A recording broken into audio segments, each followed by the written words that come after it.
Be me, Melissa. 45, senior marketing director at a major consulting firm. Finally made it to the C-suite adjacent level after 20 years of grinding six-figure salary, corner office, respect from colleagues, should feel accomplished. But honestly, feeling pretty lonely lately. Been single for 3 years since my last relationship ended. Dating apps are a wasteland of immature men who can't handle a successful woman. Anyway, Thursday evening scrolling through my social media feed, see post from college acquaintance Sarah about her friend's wedding. Click through the photos out of curiosity. Groom looks completely ordinary, probably makes 60k tops. Based on his LinkedIn, bride is absolutely stunning. Looks like she stepped out of a magazine, naturally curious. So I dig deeper into the comments. Apparently she's from Ukraine. They met through some international dating thing. Feel this weird knot forming in my stomach. Keep scrolling and see more posts like this average-looking American. Guys with absolutely gorgeous foreign wives. One guy works at a hardware store. Wife is from Philippines and looks like a model. Another is a plumber. His wife from Colombia could be on magazine covers. Start doing some research because this is bothering me for reasons I can't articulate. Turns out this is becoming a huge trend. Ordinary American men with modest incomes finding traditional, feminine wives overseas. These women are described as family-oriented, supportive, appreciative. Meanwhile, here I am, accomplished and independent, can't find a decent man.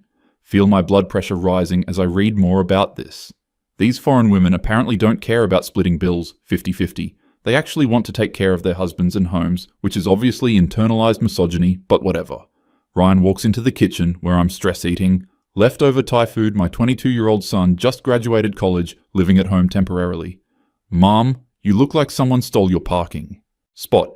What's wrong? Show him my phone screen with the wedding photos. Look at this nonsense. These men are basically buying wives from developing countries. Ryan glances at the photos, shrugs. Looks like a normal wedding to me. She seems happy. Happy?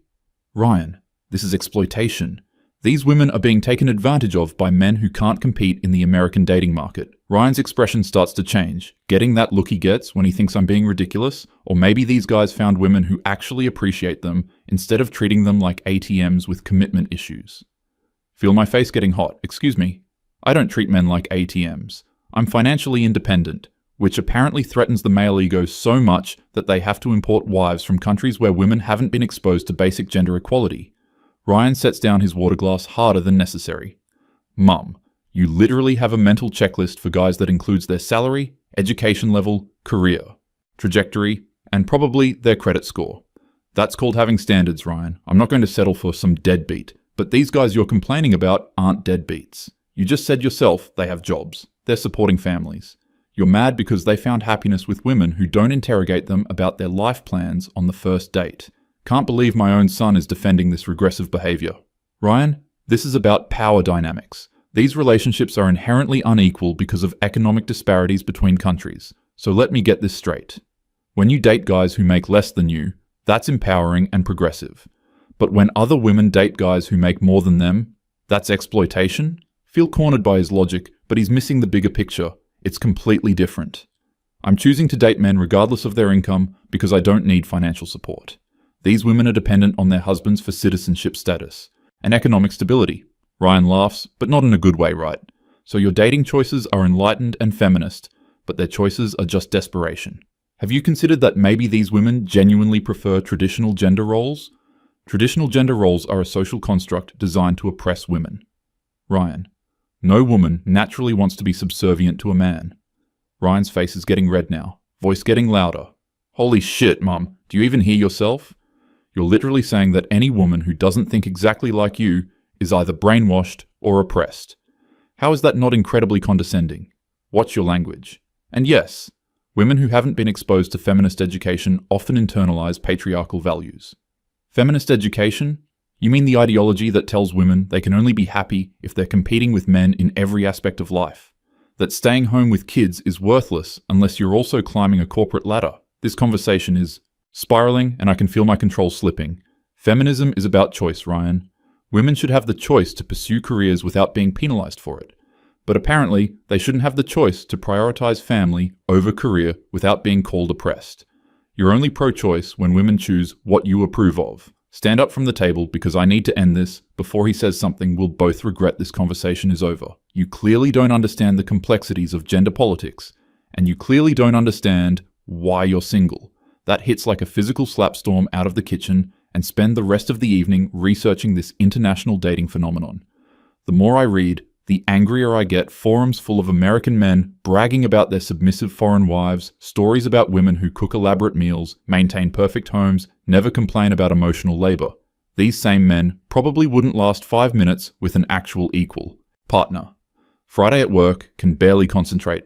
Keep thinking about those wedding photos, and Ryan's accusations decide to bring this up with my colleague Jennifer.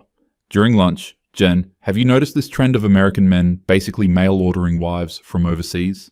Jennifer looks uncomfortable. I mean, my brother Mark married a woman from Romania last year. She's actually really sweet. Of course, even Jennifer is defending this, but doesn't it bother you that these men are essentially shopping for wives in countries where women have fewer options? Melissa, I think you might be overthinking this. Mark met Diana through a legitimate dating site. They talked for months before meeting. She has a university degree. It's not like he bought her from a catalog, but the underlying dynamic is still problematic. These men can't handle dating American women who have been empowered by feminism, so they seek out women from more traditional societies. Jennifer puts down her salad fork, or maybe they want partners who actually want to be partners instead of competitors. Diana genuinely enjoys taking care of Mark, cooking for him, making their house a home. She chose that lifestyle because she's been conditioned by a patriarchal society to believe that's her purpose. Melissa, have you considered that maybe some women find fulfillment in traditional roles? That not every woman wants to work 60-hour weeks and fight for promotions? This is exactly the kind of internalized misogyny I'm talking about. Spend the weekend diving deeper into research. Discover online communities where these men share success stories. Apparently, these foreign wives are grateful, affectionate, feminine. They dress nicely for their husbands, maintain their appearance, create warm, home environments. Meanwhile, I haven't been on a decent date in 6 months. Every man I meet either feels threatened by my success or expects me to lower my standards. Sunday dinner. Ryan joins me in the kitchen while I'm preparing pasta. Still tension from our Thursday fight, but trying to keep things civil. Mom, I've been thinking about our conversation the other day. Ryan, I don't want to rehash this. We clearly have different perspectives. No, I want to understand your position better. Help me see why these relationships bother you so much. Appreciate that he's approaching this more calmly. Look, it's about equality. These men are seeking out women who won't challenge them, who will cater to their needs without expecting reciprocity. But what if these women genuinely want to take care of their families? What if they find satisfaction in traditional roles? Ryan, that's what centuries of patriarchal conditioning looks like. Women have been taught that their value comes from serving men. Ryan nods, but I can see him getting agitated again. Okay, but what about American women who choose traditional roles? Are they also victims of conditioning? In many cases, yes. The pressure to conform to traditional gender expectations is still very strong in our society. So basically, any woman who disagrees with your worldview is either brainwashed or oppressed. Here we go again. That's a gross oversimplification. Feminism is about recognizing how social structures limit women's choices. But you're literally limiting women's choices by saying their preferences are invalid if they don't align with feminist ideology. Feel my voice getting sharper. Ryan, you're a 22-year-old man. You have no idea what women face in terms of systemic oppression.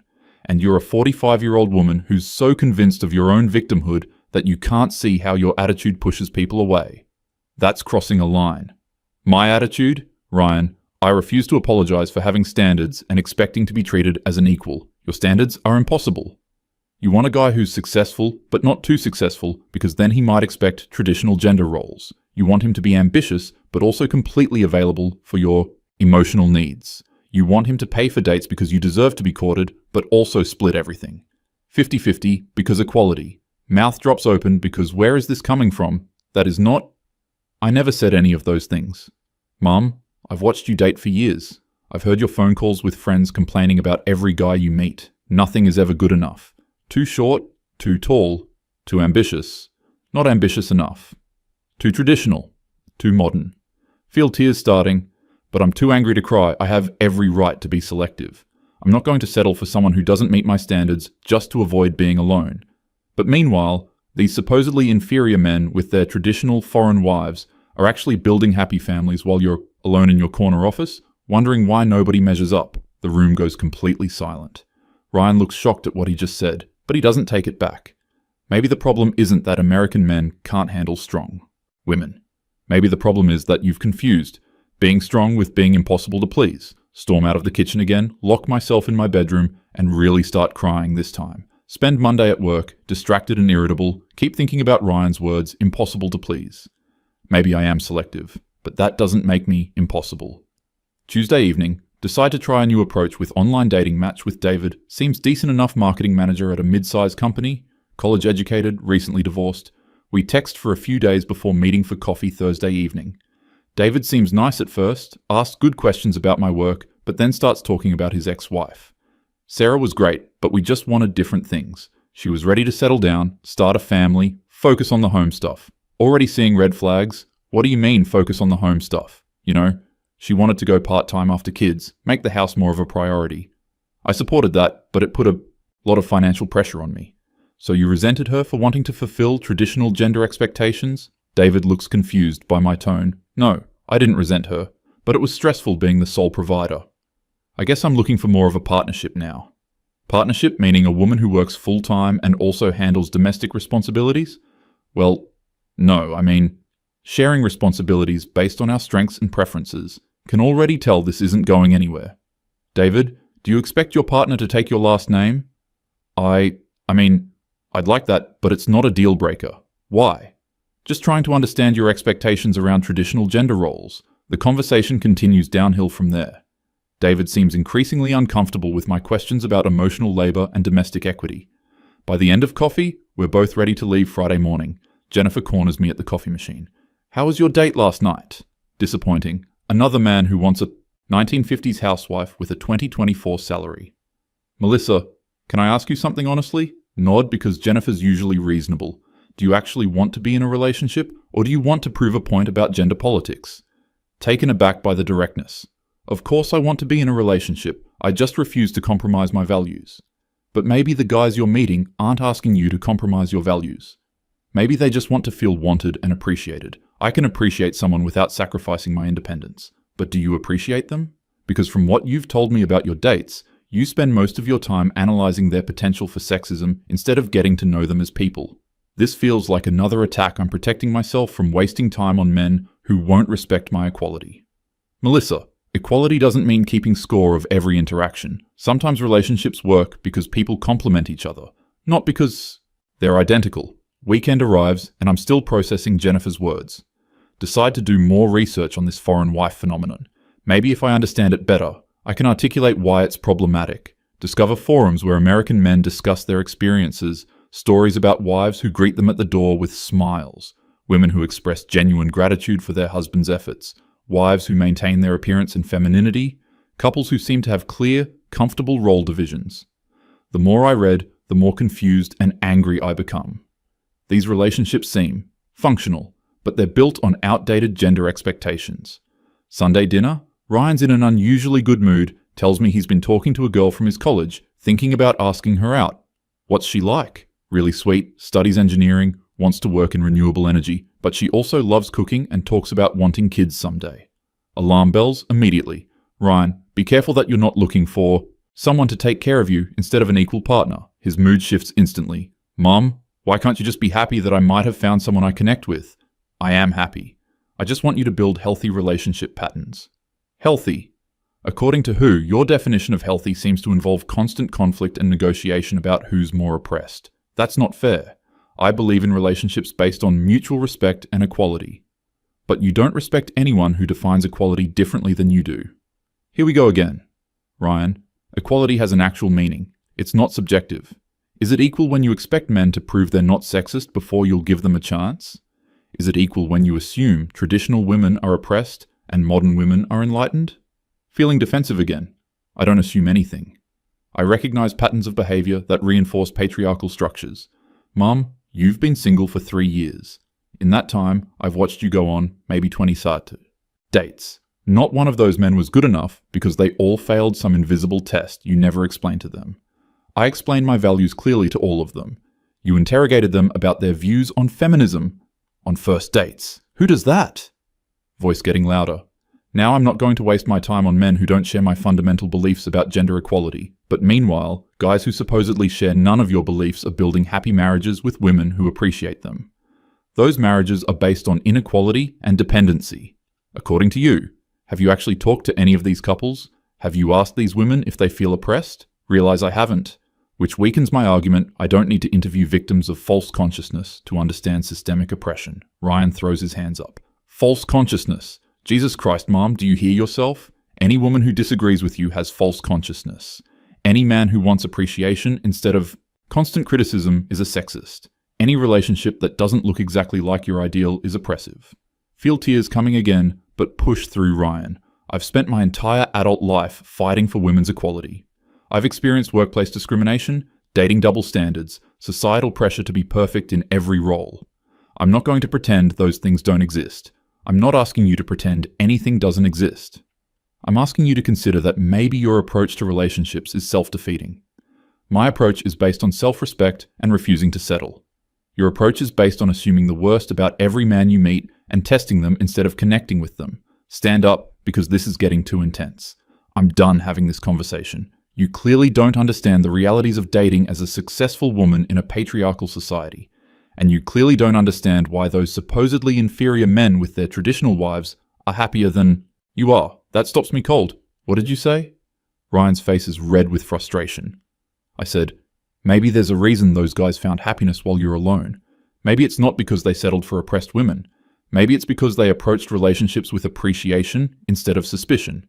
Are you suggesting I should lower my standards?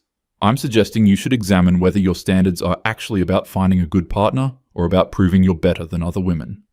Feel like I've been slapped. How dare you suggest that I think I'm better than other women? Everything I do is about advancing women's equality. Everything you do is about proving you're right. About gender roles, about relationships, about what women should want. You can't stand that some women might be happy living differently than you do. Those women have been conditioned to accept less. Or maybe you've been conditioned to expect more than any human being can provide. We're both shouting now. Ryan, I expect basic respect and equality. That's not unreasonable. You expect men to apologize for their gender while simultaneously proving they're worthy of your attention. You expect them to be traditional when it benefits you and progressive when it serves your ideology. You expect perfect adherence to your worldview without any compromise or accommodation. That's not... Mom. When's the last time you did something nice for a man you were dating without keeping score? When's the last time you expressed genuine appreciation instead of pointing out what they could do better? Can't immediately answer because I'm trying to remember. When's the last time you asked a date about his dreams instead of his position on reproductive rights? When's the last time you focused on connecting with someone instead of evaluating them? Still can't answer.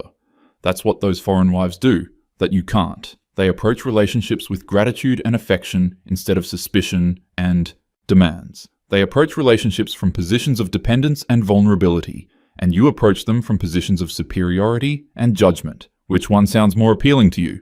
This conversation has gone completely off the rails, Ryan. I can't believe you're defending regressive gender dynamics. I'm not defending anything. I'm trying to explain why you're alone while supposedly inferior men have found happiness. Because they've found women who will accept inequality. Because they've found women who want to make them happy instead of constantly proving points. Feel completely defeated. Lock myself in my room again and cry harder than I have in years. Spend the rest of Sunday questioning everything Monday at work. Completely distracted. Keep thinking about Ryan's accusations. Am I really impossible to please? Do I really approach dates as evaluations instead of connections? Tuesday, Jennifer asks about my weekend. Had another fight with Ryan about gender politics. What happened? This time? Tell her about our argument. Jennifer listens without interrupting Melissa. Can I share something personal? Nod before I met Tom. I was a lot like you. Successful, independent, very focused on equality in relationships. I went on tons of dates where I spent the whole time analyzing whether the guy was feminist enough. This hits close to home. What changed? I realized I was so focused on protecting myself from potential sexism that I never actually connected with anyone. Tom wasn't perfect according to my feminist checklist, but he was kind, genuine, and he made me laugh. Did you have to compromise your values? I had to compromise my need to control everything. Tom does things differently than I would, but that doesn't make him wrong. He shows love through actions more than words. He's more traditional in some ways, but he respects my career and supports my ambitions. Feel a pang of longing. But don't you worry about losing yourself in the relationship? Melissa, I didn't lose. Myself. I found someone who makes me want to be the best version of myself. There's a difference between compromising your values and compromising your need to be right about everything. That evening, decide to scroll through those forums again. But this time, instead of looking for evidence of oppression, try to understand what these relationships actually look like. Read stories about couples who genuinely seem to care for each other. Men who work hard to provide for their families. Women who create warm, loving homes. Clear role divisions that both partners embrace. Expressions of mutual appreciation and gratitude. The more I read with an open mind, the more I realized these aren't stories of oppression. They're stories of people who found compatible partners and built functional relationships. While I've been fighting for theoretical equality, they've been creating actual happiness Wednesday evening. Ryan comes home from his date with the engineering student. He's practically glowing. How was dinner? Amazing. Maya is incredible. She cooked for me, which I know you probably think is problematic, but she loves cooking and wanted to share something she's passionate about. Feel the familiar urge to point out gender dynamics, but bite my tongue. Did you have a good time? The best. She's brilliant, funny, ambitious about her career, but also talks about wanting to create a beautiful home and raise children who feel loved and secure. Can see how happy he is. She sounds wonderful. Ryan looks surprised by my response. Really? You're not going to analyze whether her desire to nurture a family represents internalized patriarchy? That stings, because it's exactly what I was thinking. I want you to be happy, Ryan. If she makes you happy, that's what matters. Mom, can I ask you something? Nod. Do you think Dad left because you couldn't stop trying to improve him? Feel like the wind's been knocked out of me. Ryan looks immediately regretful. I'm sorry, that was too far. But maybe it wasn't. Maybe. That's exactly what happened. Remember the constant arguments with Ryan's father about emotional labor and domestic equity. The way I corrected his language around gender issues, my frustration. When he didn't meet my expectations for feminist allyship, how I made him feel like he could never do anything right. Maybe you're not wrong. Ryan sits down beside me. Mom, you're an amazing woman. You're successful, intelligent, strong. But you've turned relationships into political battlegrounds instead of partnerships. Feel more tears coming. I just wanted to be treated as an equal, but you treated everyone as potential enemies instead of potential partners. Thursday. Decide to try a different approach to dating match with Michael on a dating app. Instead of interrogating him about his views on feminism, ask about his hobbies instead of analyzing his responses for signs of sexism.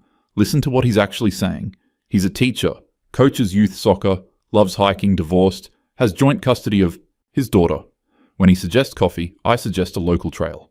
Instead, Saturday morning, meet Michael at the trailhead. He brings good coffee and homemade muffins instead of seeing this as him trying to impress me. Appreciate the thoughtfulness during our hike. He talks about his daughter with genuine love.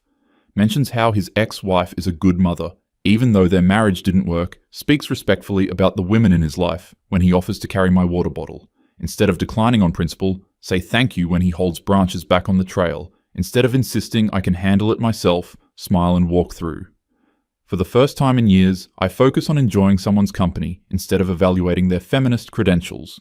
Michael is kind, funny, attentive, tells me I look nice, asks thoughtful questions about my work, expresses genuine admiration for my career.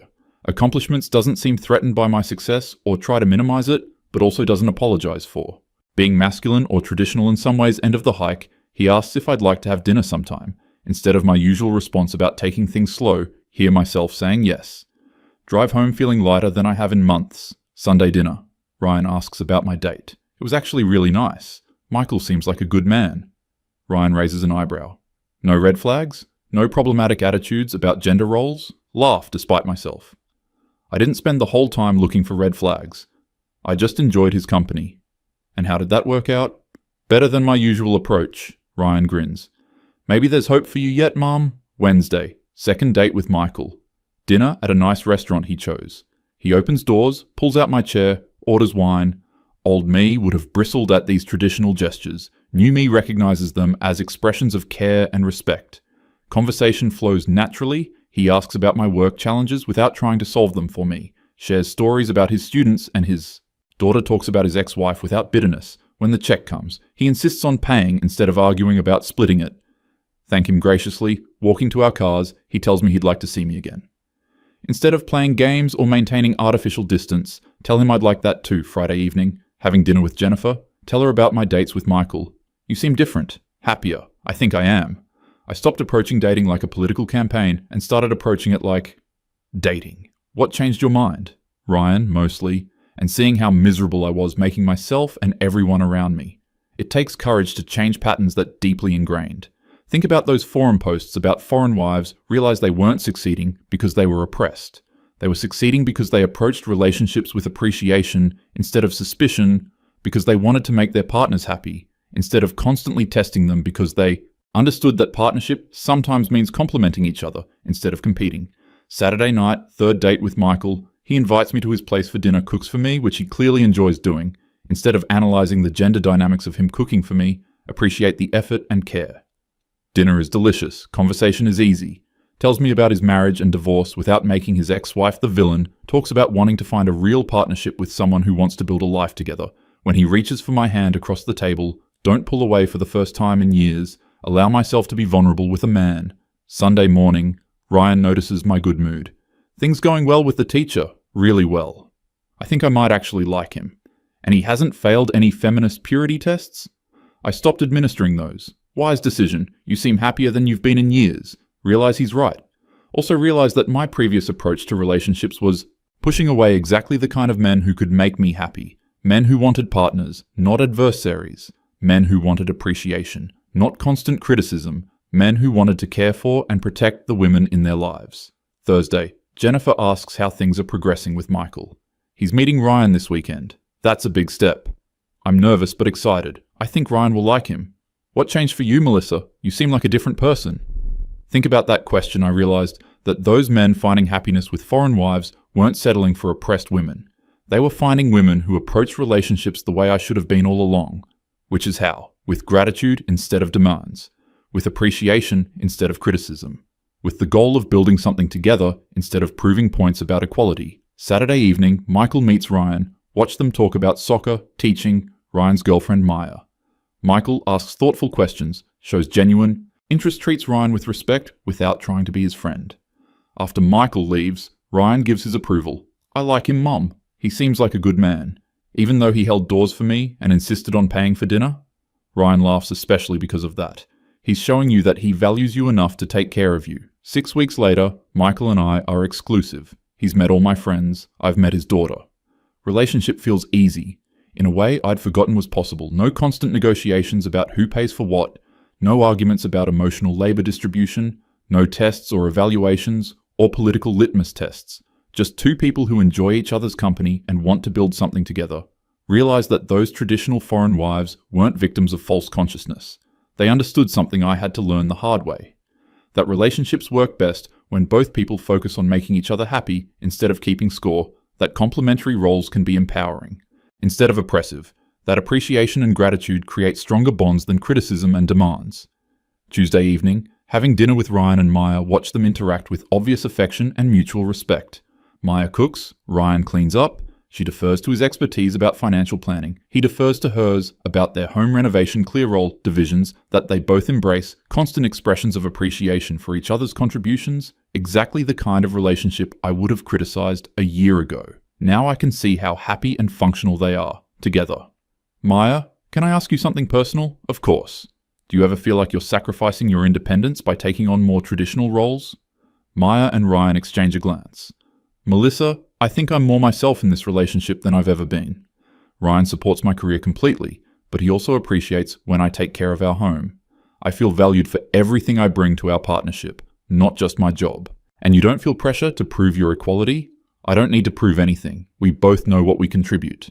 Ryan works harder at his job because he knows I'm creating a beautiful home for us. I put extra effort into our domestic life because I know he's working to build our future. Feel a pang of recognition. This is what I'd been fighting against, but seeing their happiness, their mutual appreciation, their easy partnership, realize I'd confused equality with identical roles, confused independence with isolation, confused strength with inflexibility. Friday evening, Michael tells me he's falling in love with me. Instead of panicking about vulnerability or analyzing the power dynamics, tell him I'm falling in love with him too. 6 months later, we're talking about moving in together. Year later, we're engaged. Realize that Ryan was right about everything. Those men finding happiness with foreign wives weren't exploiting oppressed women. They were building partnerships with women who understood what I had to learn, that love isn't a competition, that relationships work best when both people focus on giving instead of taking, that traditional dynamics can be empowering when they're chosen freely, that appreciation and gratitude create stronger bonds than criticism and demands looking back. I see how my insufferable feminist attitudes pushed away every decent man who tried to get close, how my constant testing and evaluation made relationships feel like job interviews, how my need to prove points about gender equality destroyed any possibility of actual connection. Those foreign wives succeeded where I failed because they approached love with open hearts instead of closed minds, because they wanted to build partnerships instead of wage ideological battles, because they understood that being cherished and protected isn't oppression. It's one of the most beautiful things two people can create together.